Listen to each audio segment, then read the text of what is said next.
Sulfiani dari kelompok 3 yang beranggotakan Saya Citra Gita dengan NPM 23111000191. Saya Dimas Pangestu dengan NPM 23111000192. saya Citra Tinggi Astika dengan NPM 231100192. Saya Sulfiani dengan NPM 23111000135. Happy watching.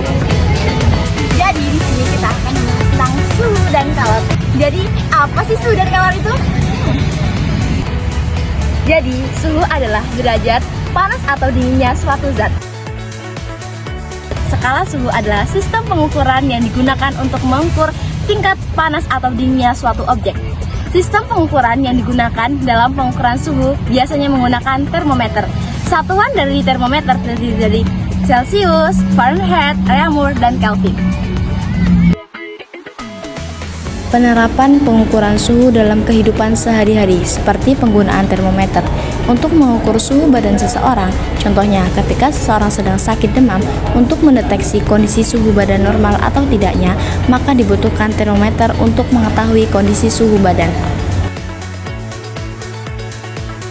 Kalor adalah perpindahan panas melalui aliran zat perantara yang ikut berpindah ke tempat lain.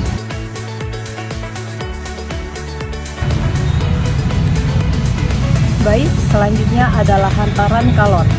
Perpindahan kalor secara konveksi atau biasa disebut juga dengan hantaran kalor merupakan perpindahan panas melalui aliran yang zat perantaranya ikut berpindah. Jika partikelnya berpindah dan mengakibatkan kalor merambat, akan terjadi konveksi. Perpindahan kalor secara radiasi. Radiasi adalah perpindahan kalor dalam bentuk gelombang elektromagnetik tanpa melalui zat perantara. Berikut ini merupakan animasi perpindahan kalor secara radiasi. Ini didefinisikan sebagai gelombang elektromagnetik yang merambat melalui ruang hampa. Ketika gelombang elektromagnetik bersentuhan dengan suatu benda, gelombang memindahkan panas ke benda itu. Kalor berpindah dengan bentuk cahaya tampak dan tidak tampak. Beberapa contoh perpindahan kalor secara radiasi adalah merasa panas ketika berdiri di dekat api unggun, memanaskan sepotong pizza di microwave, dan menyalakan lampu sehingga kamu dapat menemukan ponselmu. Baik, kali ini kita akan mengamati proses konveksi pada zat cair yang terjadi pada saat kita merebus air. Nyalakan pemantik api dan arahkan ke bawah bejana kaca. Saat dipanaskan, molekul air akan memuai dan menjadi lebih ringan sehingga bergerak naik. Molekul air yang suhunya lebih rendah akan bergerak turun menggantikan molekul air sebelumnya. Peristiwa berpindahnya molekul air sebagai perantara panas inilah yang disebut dengan konveksi.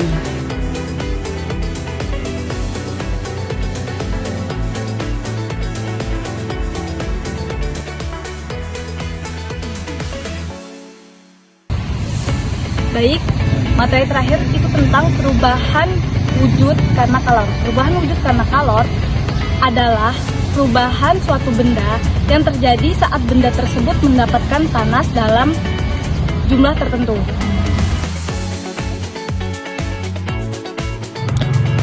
Contohnya adalah seperti kalian merebus air di dalam panci yang kemudian air tersebut mendidih kemudian menghasilkan uap, dan uapnya itulah yang disebut dengan perubahan wujud dari kalor.